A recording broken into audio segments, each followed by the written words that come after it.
And when most people hear the word homeless, they typically think about an adult. But it's a situation that also impacts thousands of children all around our region, too. Eyewitness News anchor Gina Marini is digging deeper into these numbers tonight and what's being done to help.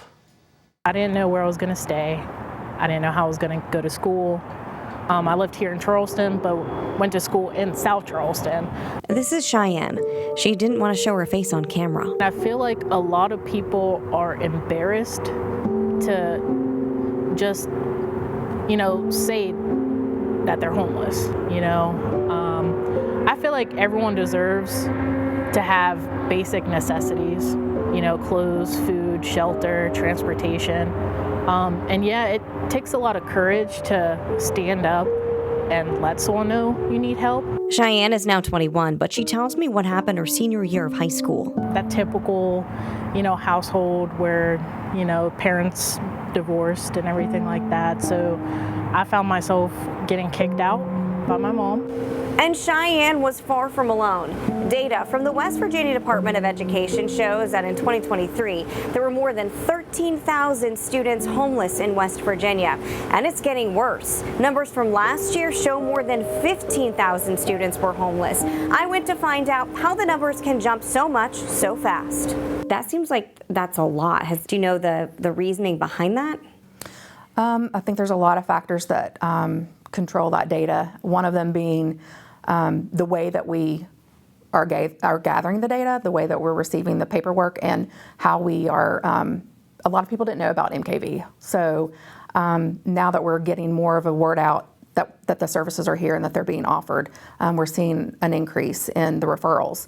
But also we're in a housing crisis right now. There's not enough housing to go around. If you don't know where you're going to sleep at night, how are you going to come to school the next day and perform well? Stacey Bradley and Kathleen Allen work for the Kanawha County Board of Education under the McKinney-Vento Homeless Assistance Act, or what they like to call MKV. That law basically makes sure that all students who do not have an adequate place to go home every night to, that's actually consistent and known to be their own home, that they have the right to attend school. Bradley says the same federal law also allows those students to receive clothing, hygiene products, and school supplies. It's important to point out the data shows most of the students considered homeless are not sleeping on the streets. Some things that would consider you as homeless would be staying in a tent, a camper, a homeless shelter, or a domestic violence shelter, staying doubled up with family or friends, and hotels and motels too. We see a lot of. In fact, the count by the State Department of Education found